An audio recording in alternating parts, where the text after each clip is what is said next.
नमस्कार, नंदू स्टॉक्समध्ये तुमच्या सगळ्यांचं स्वागत आहे.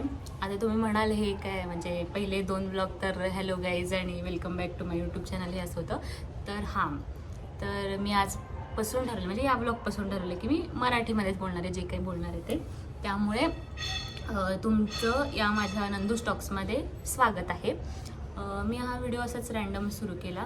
ॲक्च्युली मला बरेच जण बोलले की ब्लॉग सुरू केला तर रोजची कंटिन्युअस का नाही टाकत, म्हणजे आता सुरू केलं तर त्यात पण म्हणजे काय म्हणतात कंटिन्युटी का नाही आहे.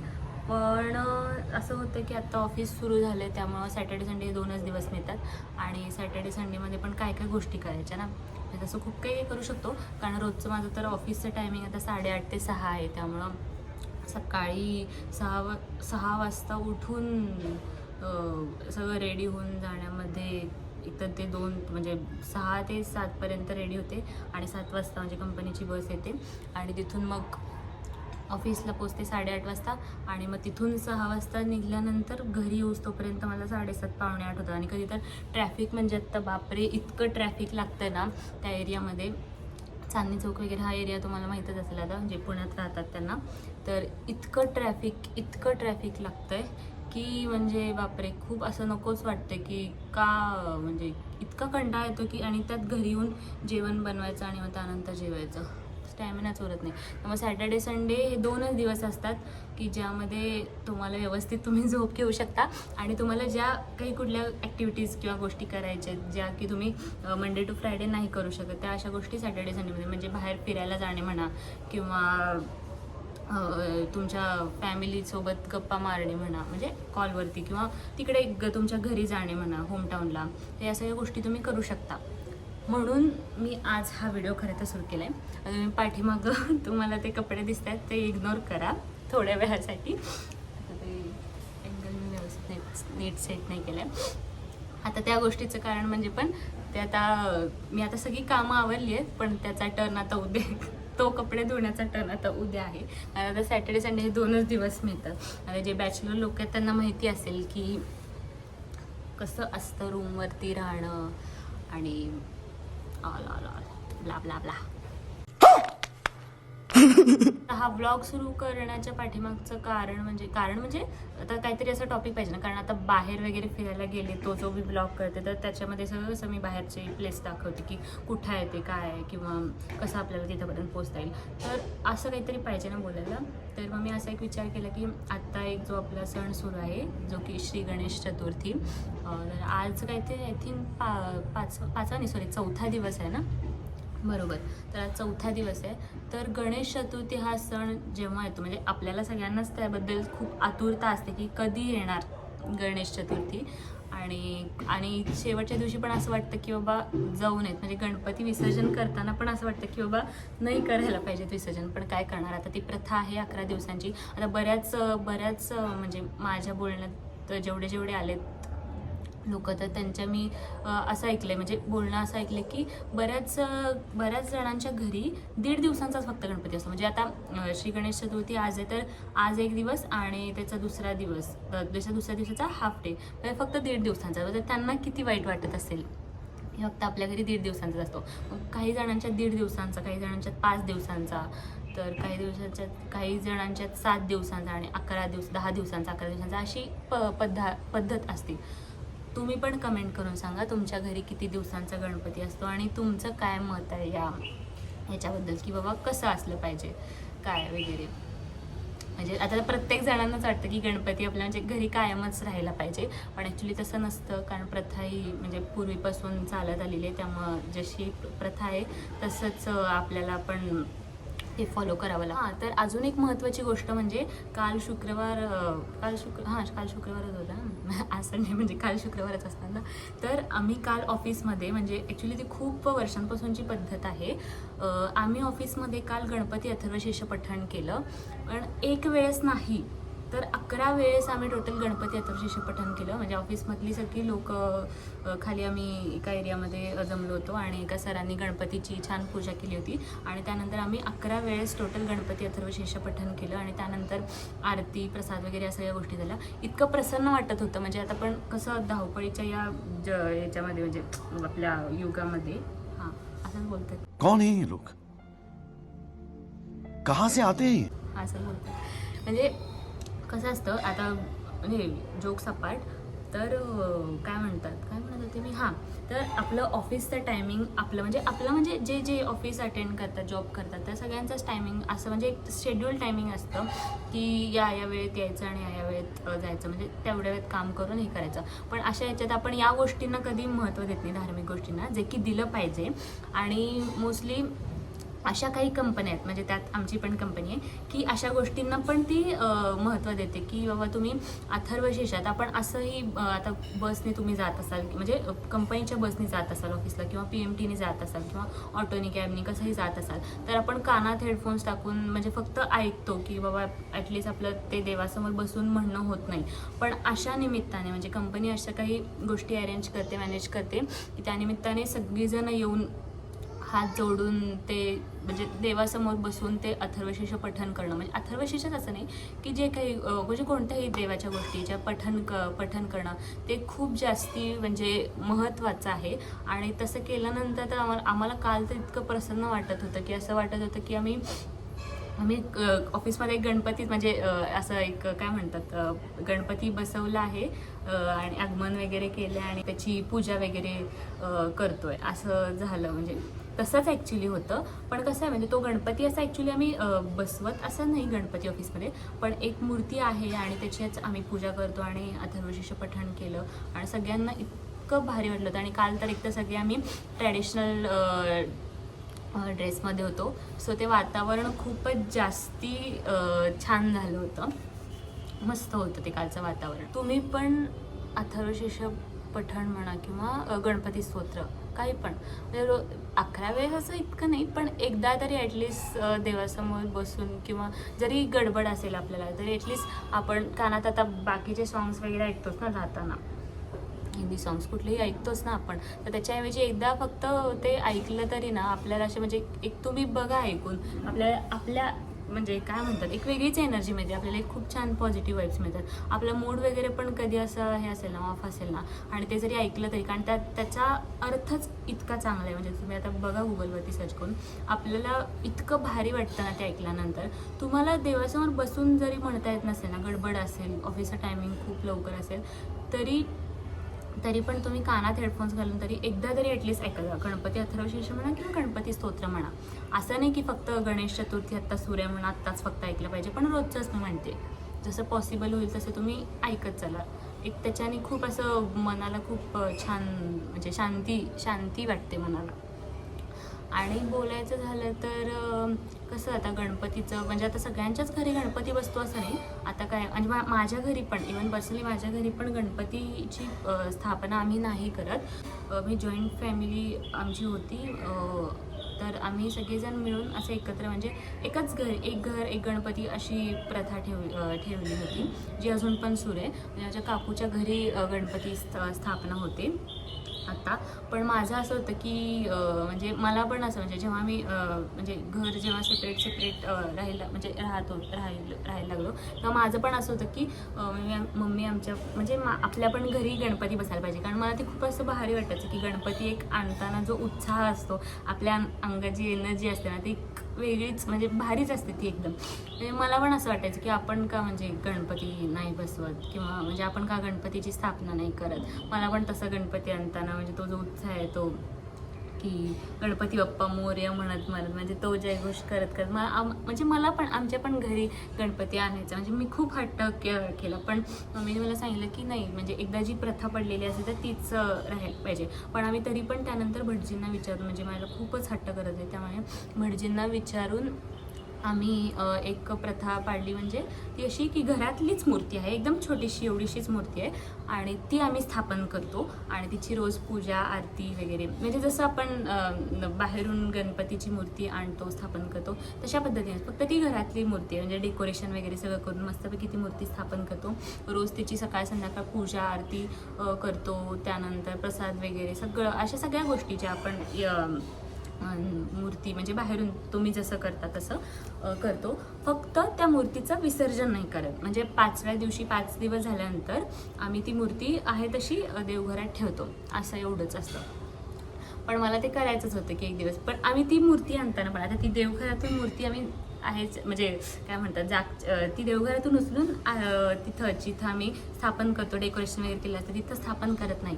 तर आणताना पण आम्ही म्हणजे असं नाही का, आता बाहेरून मूर्ती आणतात ना बरेच, म्हणजे जी नवीन मूर्ती आणतात ती, तर आम्ही तसंच करतो. म्हणजे थोडंसं घराच्या बाहेर तिथून जाऊन आम्ही अशी मूर्ती आणतो. म्हणजे मीच आणायचे आधी, पण आता थोडं आता जरा सुट्ट्यांचा माझा प्रॉब्लेम होता, त्यामुळे मी घरी जाऊ शकले नाही. तर ती म्हणजे अशा या गोष्टी मम्मी करते. तर तिथून आणतो मस्तपैकी घंटी वाजवत, गणपती बाप्पा मोरया म्हणत, आणि मस्तपैकी ती मूर्ती आम्ही मग स्थापन करतो, जिथे आम्ही सगळं डेकोरेशन केलं. पण हा जो सगळा प्रवास आहे, म्हणजे गणपतीची मूर्ती अगदी ठरवण्यापासून की बाबा कोणती मूर्ती आपण घेऊन जातो आहे आपल्या घरी, तसं मी असं हे म्हणत नाही आहे ठरवण्यापासून हीच मूर्ती चांगली तीच मूर्ती. प्रत्येकांच्या आवडीनुसार कोणतीही मूर्ती म्हणजे एकदम डोळ्याला म्हणजे आवडू शकते.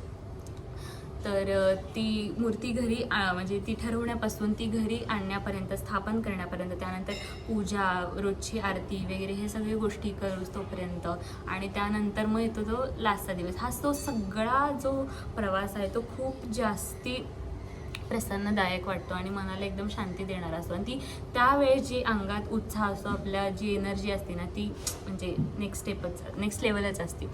इतकं भारी वाटतं. आणि त्यात पण आता बरेच जण तर बॅचलर आहेत, त्यामुळे तुम्हाला माहीत असेल, म्हणजे तुम्ही घरापासून जे लांब राहतात, तिकडं पुण्यात जॉबला असतील किंवा मुंबईला जॉबला असतील, म्हणजे अशाच कुठल्याही ठिकाणी जॉबला जे घरापासून लांब राहून जॉब करतात, तर त्यांना तर माहिती असेल की ती गणपतीच्या वेळेस जी सुट्टी घेऊन घरी जातात आणि तो आनंद जो असतो तो वेगळाच असतो. कारण आपापल्या सिटीचं आपापल्यांना माहिती असतं, म्हणजे कसं असतं तिथं, कसा जल्लोष साजरा करतात, कशी गणेश चतुर्थी साजरी करतात, किंवा कसे देखावे बनवलेले असतात. इथं पुण्यात पण खूप जास्ती मोठं असतं. म्हणजे मी आता इथं 3 वर्ष तरी मी पुण्यातलं अटेंड केले. म्हणजे 10व्या दिवशी मी जाते, 10व्या दिवशी जाते. भयानक गर्दी असते. ते ढोल पथक वगैरे सगळ्या, परत मानाचे ते 5 गणपती यांची सगळ्यांची मिरवणूक, आणि त्यानंतर मग दगडूशेठ गणपतीची मिरवणूक, आणि त्यानंतर मग बाकी सगळे जे मंडळ असतील तर त्यांची मिरवणूक, आणि तो सगळा म्हणजे आनंद एक वेगळाच असतो. पण खूप भयानक गर्दी असते. जशी इथं पुण्यात पण देखावे बनवतात ना, की वेगवेगळे एक थीम करून, तसं मी पहिल्यांदाच इथं पुण्यात बघितलं. कारण आमच्या इथं आता मी सांगलीची आहे, तर आमच्या इथं असे जे देखावे बनवतात ते एक असे हे असतात, काय म्हणतात, जे लाईव्ह देखावे नसतात, जिवंत देखावे नसतात. ते मी पुण्यात येऊन पहिल्यांदा बघितले, जे की खूप म्हणजे असे डायरेक्ट आपल्या हृदयाला भिडणारे म्हणू शकतो आपण. म्हणजे जे जिवंत देखावे ऑब्वियसली तसेच असणार, पण ते पण खूप छान पडतं इकडं पुण्यात. ते खूप भारी असतं तसं बघायला गेलं तर. आणि आता ते सांगली कोल्हापूरमध्ये तर ऑब्वियसली मोठंच असतं, जसं पुण्यात असतं तसं. आणि मुंबईच्या लालबागला तर प्रचंड गर्दीचं, म्हणजे मी त्याबद्दल इतकं नाही सांगू शकणार, कारण कधी म्हणजे गेलेलीच नाही. मग पुण्यातलं जास्ती माहिती आणि सांगली कोल्हापूरमधलं. सो तुम्ही पण सांगा, तुम्ही आत्तापर्यंत कुठले गणपती बघून आलात, मला कमेंट सेक्शनमध्ये खाली सांगा. आणि तुमचं पण या बाबतीत काय मत आहे, की गणेश चतुर्थी आल्यानंतर तुमचा काय उत्साह असतो, तुम्ही पण कमेंट्समध्ये मला नक्की कळवा. मी परत आले हे सांगण्यासाठी की मी आता इथं फ्लॅटवरती राहते, तर माझ्या पण घरी एक असा छोटासा गणपती आहे, ज्याची एकदम एवढासा छोटासा आहे, ज्याची मी रोज पूजा करते. आणि मी पहिल्या दिवशी, म्हणजे जेव्हा गणेश चतुर्थीचा पहिला दिवस होता, तर तेव्हाच मी व्हिडिओ टाकला होता यूट्यूब शॉर्ट्स म्हणून. तर तो व्हिडिओ तुम्ही लाईक करा, शेअर करा, आणि त्याच्यावरती कमेंट्स करा खूप साऱ्या. आणि माझ्या यूट्यूब चॅनलला पण सबस्क्राईब करा. ॲक्च्युली मला ब्लॉगच्या एंडला सांगायला पाहिजे, पण मी आत्ताच सांगते.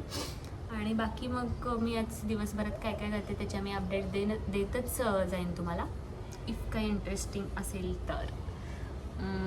ओ माय गॉड, हे काय आहे बघते मी. तर इथं मला आलेलं आहे छोटूसं पिंपल. वाव, पिंपलवरून मला आठवलं, मी स्किन केअर बाबतीत काहीतरी दाखवू शकते तुम्हाला. Oh my God, skin care आणि मी खूपच वेगळं वाटतंय. आणि आजकालच्या खूप मुली स्किन केअर वगैरे असं काही करतात, पण मी त्यात एवढी जास्त इंटरेस्टेड नाही आहे अजिबातच. कारण म्हणजे मी स्किन केअर करते, पण घरच्या घरी जे काही असेल ते, म्हणजे एवढे सारे असे एक्सपेन्सिव्ह प्रोडक्ट्स वगैरे वापरून असं काही नाही.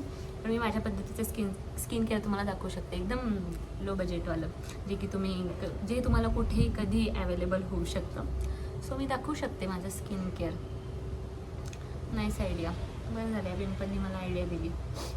खूप काही एवढं करत नाही मी, पण तेवढंच काय म्हणतात त्याला, एकदम छोटं मोठं टाईप. कारण मी अशा गोष्टींमध्ये पैसे अजिबातच खर्च करणाऱ्यातली नाही आहे. म्हणजे पैसे खर्च करावेत माझं असं मत नाही आहे, कारण तुमच्या स्किनची काळजी म्हणजे तुमच्या ओव्हरऑल बॉडीची काळजी तुम्हीच घेतली पाहिजे, बाकी दुसरं कोणी घेत नाही. पण इतकं जास्त त्याच्यामध्ये मला इन्व्हेस्ट करणार. हां, मी खाण्याच्या बाबतीत खूप जास्त इन्व्हेस्ट करू शकते. मी खाण्यावरती भयानक पैसे उडवू शकते, पण त्याच्या कम्पॅरेटिव्हली स्किनच्या बाबतीत अजिबातच नाही. दाखवेन मी थोड्या वेळानंतर. आत्ता किती वाजले? हां, आता 2:30 वाजले, दुपारचे 2:30 वाजलेले आहेत. मी एक 4 वाजता वगैरे करेन स्किन केअर. म्हणजे तसं तुमच्या भाषेत बोलायला गेलं तर स्किन केअर, पण माझ्या भाषेत ते आहे एक सरळ साधं माझं रोजचं रुटीन नाही म्हणता येणार, कारण सोमवार ते शुक्रवार 4 वाजता तर मी ऑफिसमध्ये असते. हां, पण मी संध्याकाळी आल्यानंतर करते. मग म्हणजे स्किनची घेतलेली एक छोटीशी मोठीशी काळजी दाखवेन मी तुम्हाला.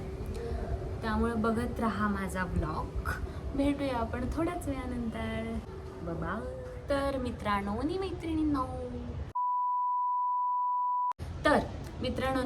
मी परत आली आहे. आता आपण करायचं स्किन केअर जो खूपच जास्त डीप असं बोलायचं वाटतं. म्हणजे एवढं पण नाही करत आहे मी, काहीतरी त्याला वेगळं नाव द्यायला पाहिजे. जाऊ दे, नाही आठवत. स्किन केअरच बोलू आपण. तर मी तुम्हाला म्हटल्याप्रमाणे हे आपल्याला कुठेही कधी अवेलेबल होऊ शकतं. आता हे थोडंच ॲक्च्युली मिश्रण केलं आहे, बघू शकता. दिसतंय का तुम्हाला? पडेल नाही तर खाली.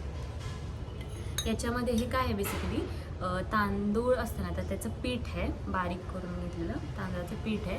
त्याच्यामध्ये थोडासा मध घालायचा आणि थोडंसं पाणी घालायचं आणि ते असं हे करायचं, काय म्हणतात, मिक्स करायचं. जे खरं सांगायचं म्हणजे तर जगातलं नको, एवढं नको, सगळ्यात बेस्ट स्क्रब आहे. म्हणजे बाकीचे कुठले जे बाहेर तुम्ही वापरता त्याच्यापेक्षा जास्तीत जास्त हे चांगलं स्क्रब आहे.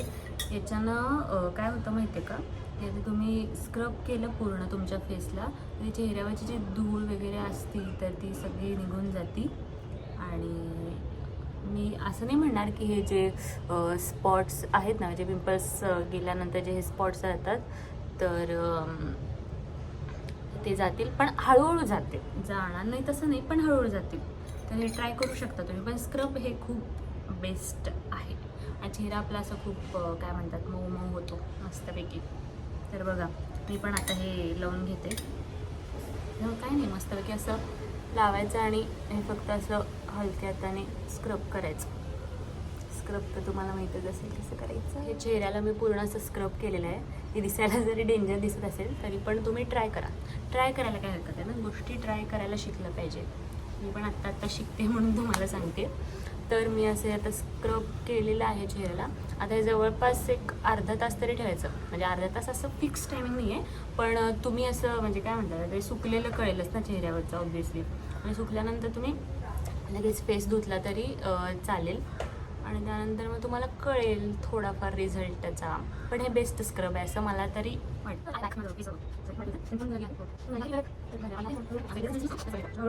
हळूहळू रिझल्ट दिसेल तुम्हाला.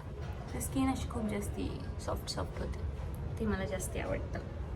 तर आता बोलायचं म्हणजे असं की हे सगळं मी स्क्रब केल्यानंतर म्हणजे आता कसं मोस्टली आता मी संध्याकाळच्याच टायमिंगमध्ये करतेच का. म्हणजे आता कसं सुट्टी असल्यानंतर 4-5 वाजता असं किंवा मग म्हणजे संध्याकाळच्याच टायमिंगमध्ये.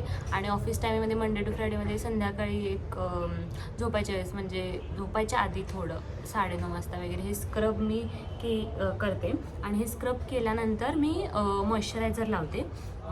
तर मी यात काही प्रमोशन करत नाही आहे मॉइश्चरायझरचं, पण मी जस्ट तुम्हाला दाखवते. मी हे मॉइश्चरायझर वापरते. हे आता हे तुम्हाला उलट दिसत असेल, कसं दाखवायचं असतं,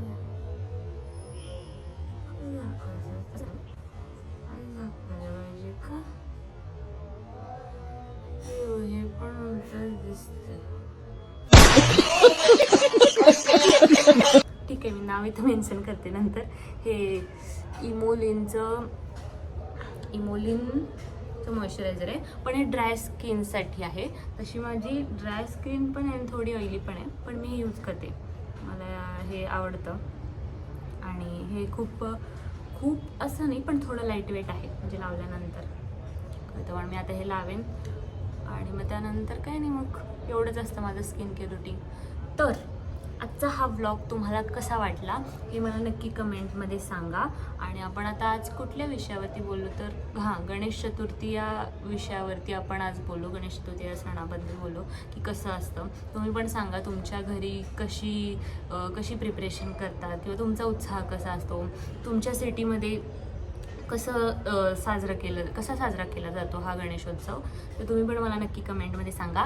आणि हे स्किन केअर हे मी जस्ट असंच काय म्हणतात, आता हे पिंपलमुळे करत होती, मला आठवण झाली करायची, पण तुम्ही पण करत जा. मी सांगितल्याप्रमाणे तुम्ही पण रोज अथर्व शीर्ष किंवा गणपती सूत्र या दोन्हीपैकी कुठलंही एखादं देवासमोर अगदीच बसून नाही, पण कानात हेडफोन्स घालून तरी जरूर ऐका, तुम्हाला खूप छान वाटेल. आणि सगळ्यात महत्त्वाचं म्हणजे या व्हिडिओला लाईक करा, शेअर करा आणि कमेंट करा.